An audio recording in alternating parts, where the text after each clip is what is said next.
gravity, dan yang satu lagi adalah image airborne magnetic yang sebelah kanan. Nah, saya minta dibandingkan ini ada 5 blok, blok A, B, C, D, E, ya di sini saya minta dibandingkan nih, ya apa sih bedanya gitu ya, dan kira-kira barangnya apa sih gitu ya. Oke, nah pertama kita ini dulu balik ke definisi awal mengenai eh, airborne gravity dan airborne magnetic.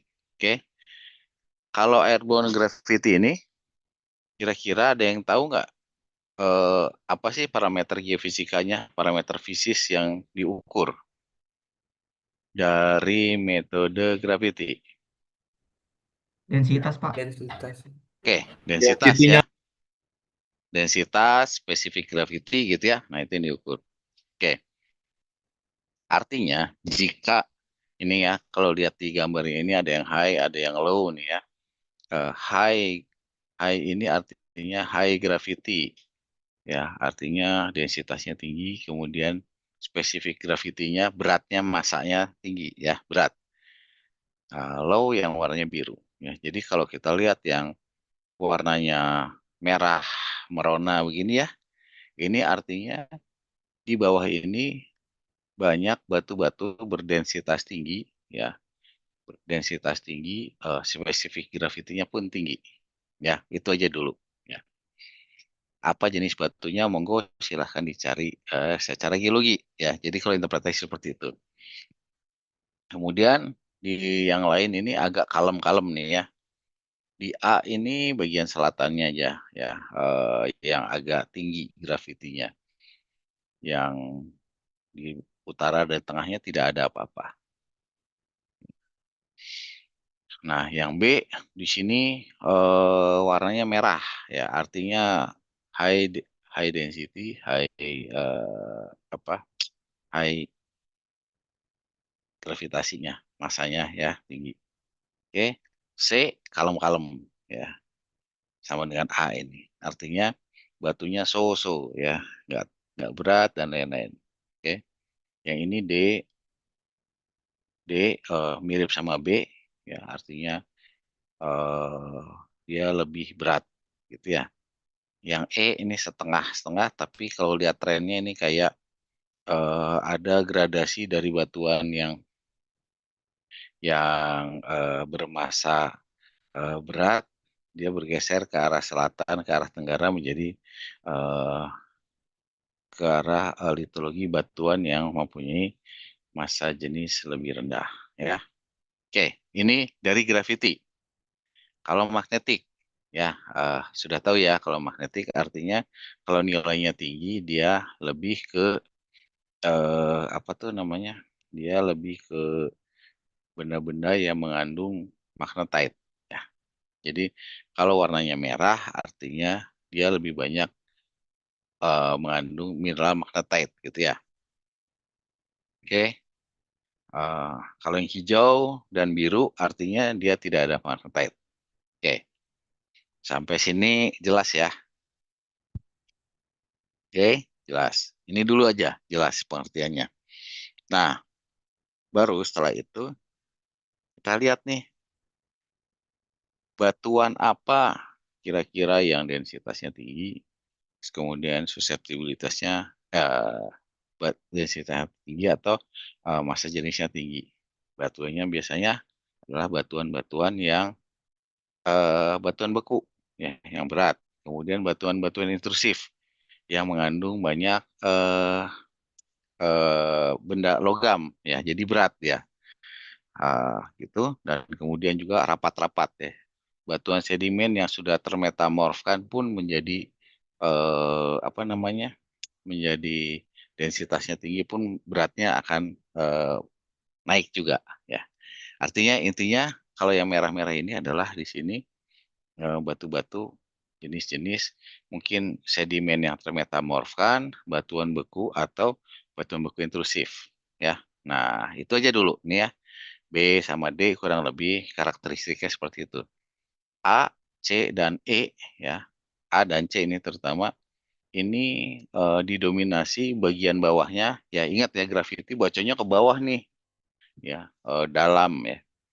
Bagian dalamnya itu didominasi oleh batuan yang kira-kira apa sih yang eh, low gravity ya. Biasanya adalah batuan-batuan sedimen ya, pasir gitu ya, sandstone ya, batu pasir eh, dan lain-lain yang berpori, berongga sehingga gravitinya densitasnya lebih rendah ya.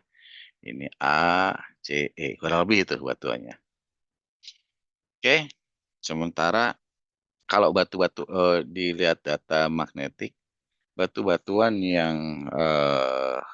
yang mengandung kemagnetan tinggi, ini artinya banyak magnetiknya, magnetite. Magnetite muncul dari mana? Macam-macam, ya. Bisa dari sebuah intrusif, ya. Bisa dari dike, bisa dari macam-macam. Tapi kebanyakan adalah itu mineral yang dibawa dari intrusi batuan atau penumpukan ya. Apa secondary-nya adalah setelah terbentuk kemudian dia tererosikan dia dan terdeposisi menjadi semacam pasir besi dan lain-lain. Oke. Nah, sampai di sini ada pertanyaan nggak? Setuju nggak? Oke, ya. Sampai di sini ya pengertiannya seperti itu dulu. Sekarang baru digabungkan. Ada gravity, ada magnetik. Ya. Sekarang kalau dilihat di A ini, ya, ini kan lucu nih di A ini, di mana anomali magnetite ada nih, ya. Namun begitu kalau kita lihat ya bukan anomali gravity, nggak ada di sini. Artinya apa coba? Ada yang bisa jawab?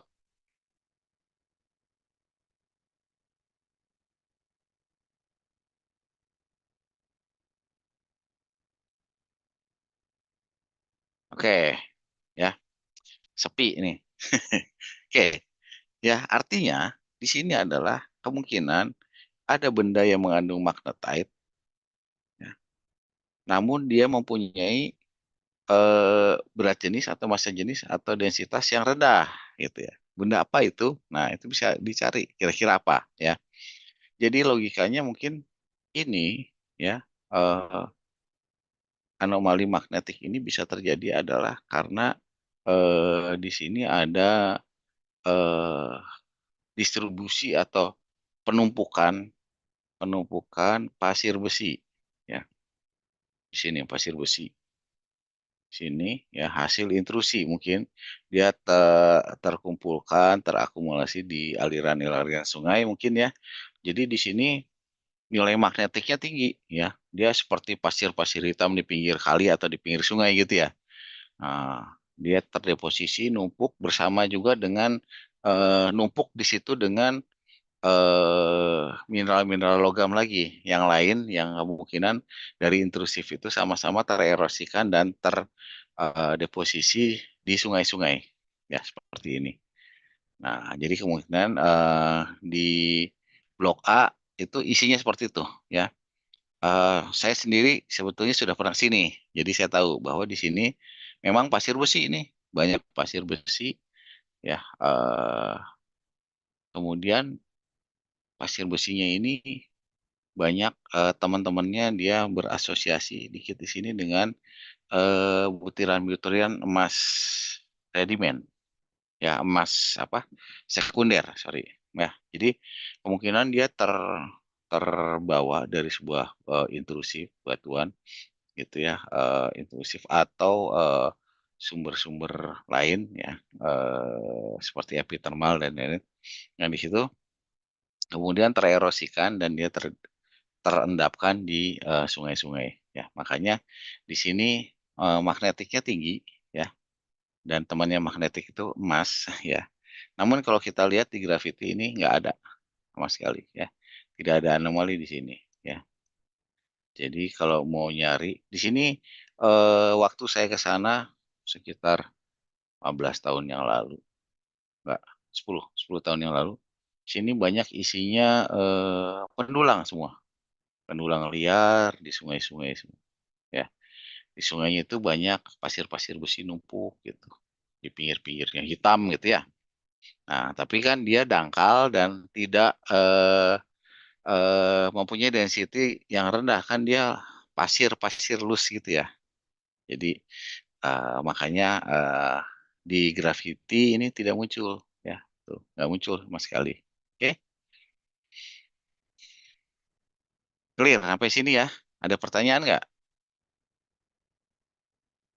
Pak, maaf Pak, mau nanya Pak. Mm-mm. Ya, Pak, silakan. saya kemarin juga masih bingung Pak, kenapa bisa bentuknya kayak donat cincin gitu Pak. Ya, oke. Ya, ini juga eh, buat bukan emasnya aja, dari kami juga waktu itu awal-awal bingung nih, kenapa bentuknya seperti ini. Ternyata memang awalnya kemungkinan di sini ada intrusi ya, kemudian sudah ini ya, namanya kayak bukit satu plak gitu ya, kayak apa ya, botol gitu berdiri ya, tapi kemudian sudah berjuta tahun sudah tererosi, tubuhnya itu sudah hilang, tidak tidak padat lagi, namun sudah berupa pasir dan dia secara rata dia tererosikan dan terdeposisi, bentuknya bulat begini, kebetulan aja gitu ya. Makanya ini antik ya. Dan kalau kita lihat ini mencari sumber sumber cadangan yang dalam kayaknya nggak dapat gitu ya, karena bentuknya bulat begini ya, mungkin sudah tinggal di permukaan aja. Toh terbukti dengan si grafitinya nggak ada, artinya si badan intrusifnya ini, si anggap misalnya itu daik besar, daiknya sudah hancur ya, mungkin daiknya sudah lapuk gitu dan sudah menjadi sedimen sehingga seperti ini. Oke, mungkin bisa menjawab itu. Makasih Pak. Ya, oke, thank you. Oke, berikutnya itu yang A ya. Jadi yang A itu silahkan di nanti kalian tulis macam-macam, nanti akan saya baca kira-kira make sense atau enggak ya. Dan ini data real ya. Saya bukan data palsu. Ini data real dari sebuah daerah di Kalteng ya. Nah, dan saya tahu jawabannya saya benar karena saya sudah ke lapangan, saya sudah ke sini ya. Jadi saya tahu. Oke, next yang B. Oke. Nah, B ini menarik nih. Secara gravity dia anomali nih, anomali high high gravity. Artinya dia banyak mengandung ya, berat ya, benda yang massa jenisnya tinggi, artinya bendanya berat lah gitu ya. Ada kemungkinan dia mengandung logam metal ya. Ada kemungkinan dia daik gitu kan. Daik atau intrusi batuan beku ya. Jadi dia eh, padat dan berat di sini. Bisa juga mengandung metal ya, logam. Nah, ini secara gravity. Secara magnetik dia nampak sekali seperti anomali magnetik ya, yang mempunyai nilai kemagnetan yang tinggi ya. Dan dia sepertinya kalau dari geometrinya bentuknya seperti botol gitu ya, seperti botol ya. Sehingga di sini ini sangat kedalamannya juga cukup baik ya. Nah, kalau kita mencari targetan secara geofisik, eh, apa kira-kira di mana ada potensi terjadinya cadangan porfiri ya, kemungkinan di daerah B ini ya. Jadi kalau buat industri, B ini lebih menarik daripada A ya. B ini artinya dia intrusif nih, udah jelas nih ya, mengandung batu beku, dan juga dia di sini secara magnet dia anomali magnet yang biasanya teman-temannya adalah mineral yang mempunyai nilai ekonomi. Biasanya seperti itu. Oke, sekarang yang C. C ini case-nya mirip sama A, ya saya bilang bahwa di sini eh, anomali magnetik ada, namun anomali gravitinya nyaris nggak ada. Ya, ini anomali magnetnya ini disebabkan oleh kalau kita lihat nih, ya, kalau kita lihat di sini, nih, ya di peta ini, kita lihat di sini, maaf, sini ada patahan ini, bisa lihat ya, oke, ini ada patahan nih. Nah, ya, ini patahan ini juga ini menarik karena bisa menjawab C dan D, ya. Nah, nampaknya di C ini, ya, dia itu pada umumnya di sini adalah batuannya kalau dari grafiti ya, kemungkinan dia sedimen, ya, sedimen namun terpatahkan, dan di dalam patahan ini ternyata ada beberapa patahan yang diisi oleh daik-daik gitu, ya, daik-daik yang membawa mineral magnetite. Namun sepertinya apa si daiknya ini apa ya? Dia mengisi rongga saja, tapi dia tidak padat betul. Ya, sehingga nilai gravitinya rendah dan di sini nilai magnetnya tinggi. Ya. Nah, ini juga cukup berpotensi sih sebetulnya ya untuk ditindaklanjutin. Ya. Namun kalau kita lihat di sini agak secara graviti agak kurang menarik gitu ya. Tuh untuk C, ya. Kalau untuk D, nah ini dia sangat menarik nih, ya. D ini dia artinya dia bagian dari sebuah intrusi besar nih, ya, karena high gravity. Ya, high gravity artinya dia mungkin batuan beku ya besar atau kompleks batuan beku di sini dikontrol oleh patahan ini ya, patahan ini dan beberapa patahan lain.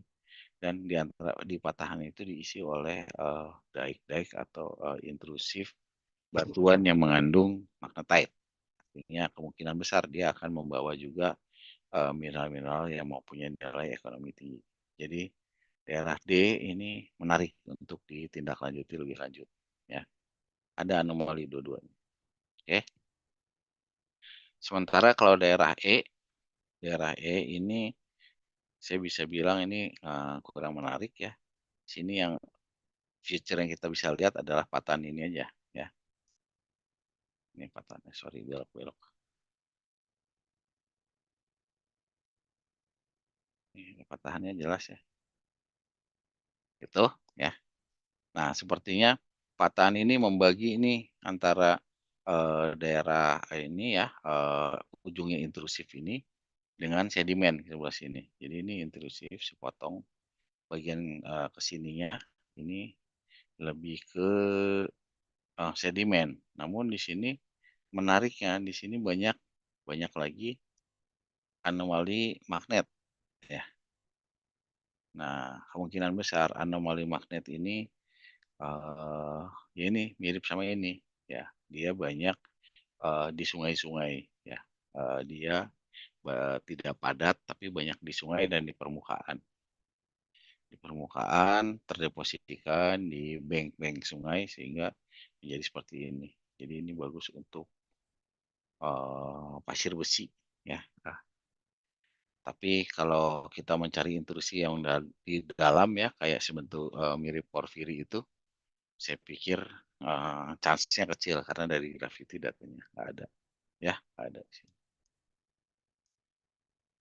Nah, kurang lebih itu ya jawaban dari ujian kalian kemarin untuk nomor satu. Sampai sini ada yang mau nanya atau enggak? Ada yang nggak ngerti? Silakan mari diskusi.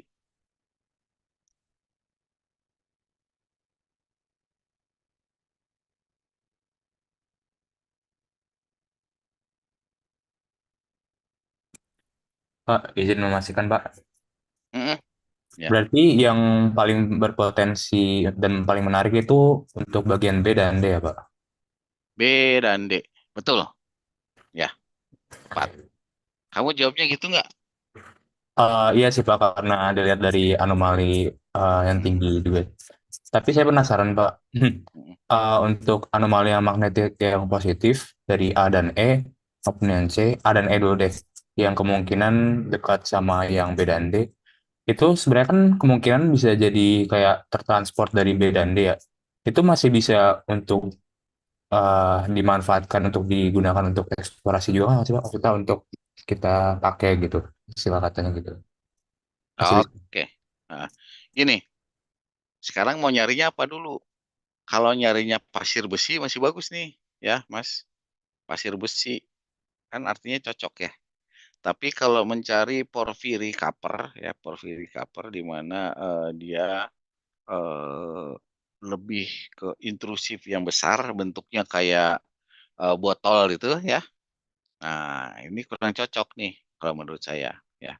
Tapi kalau untuk ACE ini untuk eh, iron ya, untuk pasir besi ini masih bisa dipakai. Ya, tapi nilainya pasir besi dengan tembaga dan emas itu nilainya jauh ya gitu. Si pasir besi harganya lebih murah gitu. Jadi biasanya eh, perusahaan-perusahaan carinya yang BD daripada ACE gitu. Ya, baik, Pak. Terima kasih, Pak. Oke ya, artinya nggak kebuang nih, bisa diambil aja. Cuman apa iya sih ngebongkar daerah seluas ini ngambil besi masih untung gitu ya? Itu di industri tambang kadang-kadang seperti itu ya. Kecuali harga besi tiba-tiba lagi sangat tinggi dan juga kemudian cadangannya mudah diambil dan besar, maka biasanya diambil nih daerah seperti E dan C. Nah, nah kalau A ini menariknya ya eh, apa si pasir besinya ini bercampur juga sama emas. Nah, itu menariknya itu ya. Jadi ini case-nya lain. Tapi kalian tidak bisa jawab seperti itu dari pembacaan data geofisika ini ya. Nggak bisa ini. Itu hanya bisa dilakukan kalau kita sudah ke darat ya. Kita turun ke lokasi, kemudian kita bongkar sendiri, kita pemetaan, dan baru kita tahu bahwa yang A itu pasir besinya bercampur juga dengan butiran-butiran emas. Nah, itu ya. Jadi memang memang apa namanya tidak bisa dibuktikan diidentifikasi dari kedua gambar ini. Oke, ya. Harapan saya pada benar semua, tapi seperti biasa saya murah nilai ya. Jadi kalau misalnya kalian bisa mempertahankan eh, apa pendapat Anda, saya akan beri nilai gitu ya. Jadi tidak ada yang mutlak di dunia ini, mungkin saya juga salah ya. Dan saya mengerti betapa susahnya kalian interpretasi hanya dari dua data ini. Saya bisa memberi interpretasi yang benar karena saya sudah ke lapangannya dan saya sudah cek daerah A, B, C, D, E ini, jadi saya tahu persis jawabannya. Namun kalau adik-adik ini bisa menjawab dengan alasan yang baik, saya akan tentunya akan saya beri nilai ya yang sepantasnya gitu ya, karena memang susah. Oke, harapan saya pada benar nih kalian.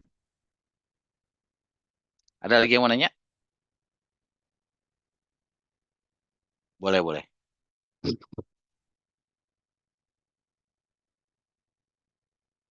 Iya,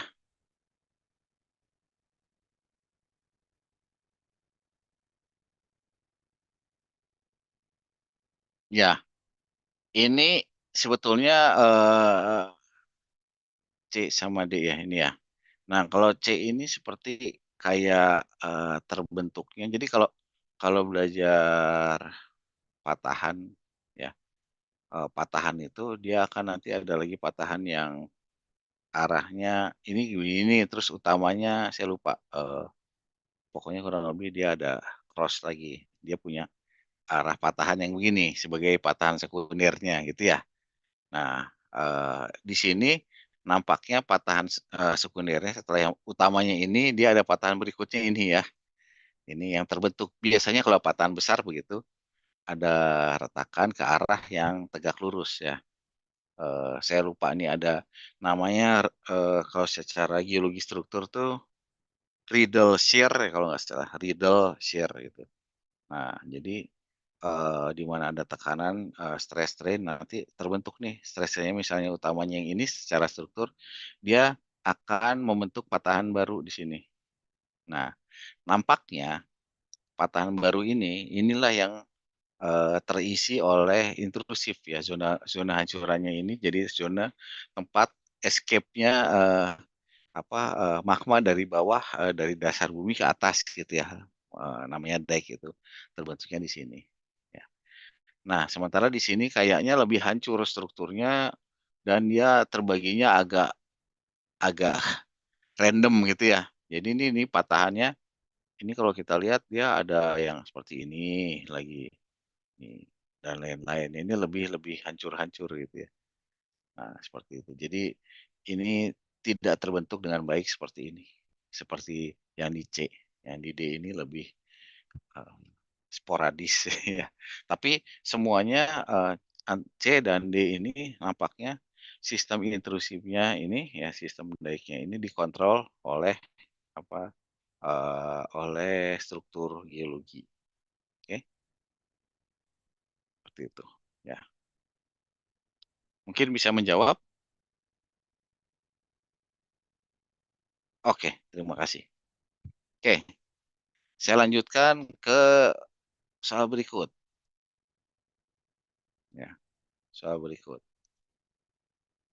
Oke, ini juga ini di Baroy, Baroy itu Kalimantan Tengah ya, kalau nggak salah Kalimantan Tengah. Saya ke sana waktu itu, kita survei. Nah, di sini ada, saya dikasih nih peta ini sama tim geologi. Ya, mereka baru menyelesaikan pemetaan dan juga mereka sudah melakukan beberapa pemboran dangkal, ya, pemboran dangkal dan juga survei geokimia, ngambilin sampel soil, ya. Nah, di sini targetnya adalah target tembaga, ya, tembaga porphyry copper, artinya yang dicari adalah mirip sama yang tadi. Nah, ceritanya mereka ingin melakukan airborne survey, ya, airborne survey atau ground survey terserah lah katanya gitu ya.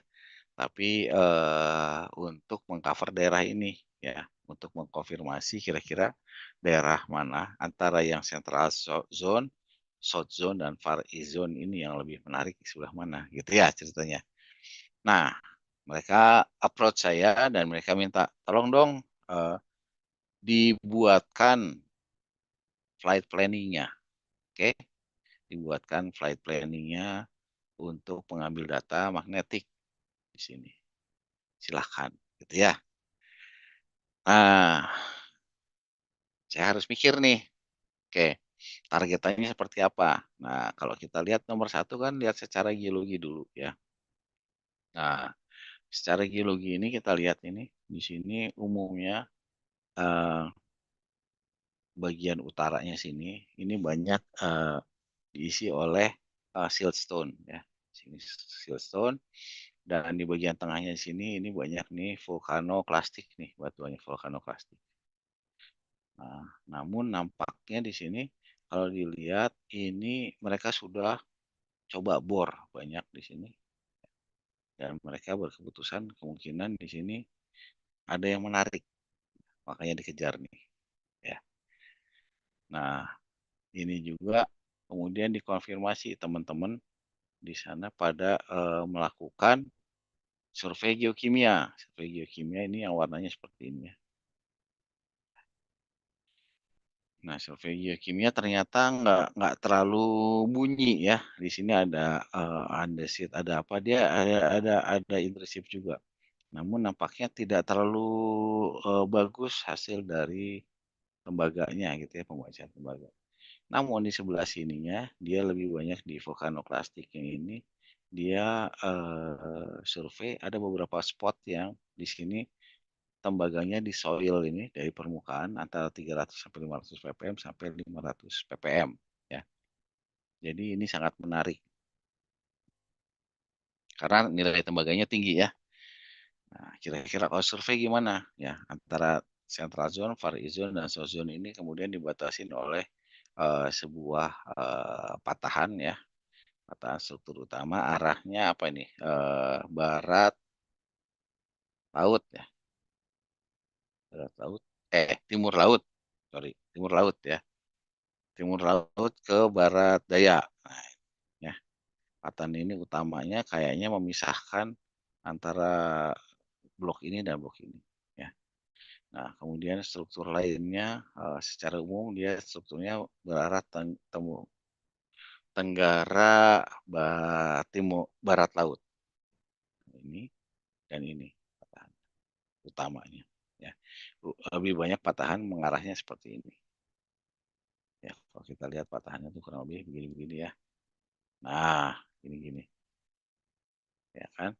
Secara umum ya, secara umum. Namun di sini ada patahan juga besar, major ya, majornya begini juga. Seperti yang saya bilang tadi ya. Jadi biasanya kalau ada patahan seperti ini, dia ada patahan lain yang berarah perpendikular apa tegak lurus dari struktur utama ini juga sama. Oke. Nah, sekarang kalau suruh survei bagaimana nih? Ya. Nah, kalau suruh survei kita lihat nih sekarang. Oke. Pertama, lihat dulu nih skalanya. 747.000, 748.000. Ini artinya beda 1.000 ya. 1.000. Kalau dalam dalam sistem UTM ini 1.000 ini ya biasanya ini 1.000 meter jadinya segitu. 1.000 meter alias 1 kilo ya. Dari sini sampai sini 1 kilo ya. Nah ini berarti ini daerahnya cukup luas nih. 1 kilo, 2 kilo, 3, 4, 5, 6, 7 ya. Coba dari sini sini. 1, 2, 3, 7, 8, 9 ya. Ada 9 kilo nih. Ya, 9 kilo artinya daerahnya ini luas nih lebarnya ya. Lebarnya 9 kilo dan tingginya ini 4, 9 kali 4 kilometer atau 36 kilometer persegi. Ini daerah yang sangat luas ya. Artinya kalau pakai ground survey ini berat ya.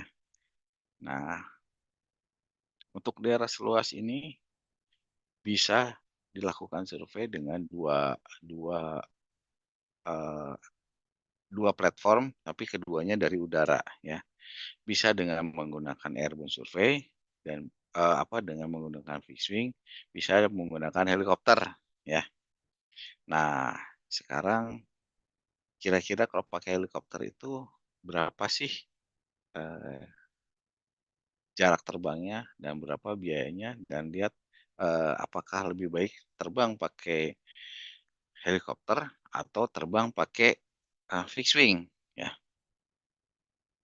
Kelebihan kalau terbang dengan helikopter, dia manuvernya bagus, mudah ya. Tahu namanya helikopter kan belok bisa radius putarnya dekat aja ya. Artinya 200 meter pun, 100 meter atau 50 meter pun dia bisa balik ya, bisa balik arah gitu ya. Jadi yang saya maksud itu seperti ini. Kalau gambarnya misalnya helikopter ini, dia terbang, nah dia belok begini, sempit pun bisa ya. Sementara kalau misalnya fixed wing, dia terbang yang sama seperti ini. Ya. Fixed wing itu terbang, misalnya ini, dia terbang. Pada waktu berbalik, dia susah, dia manuvernya susah. Ini namanya pakai pakai sayap. Nah, dia akan lebih jauh. Ya.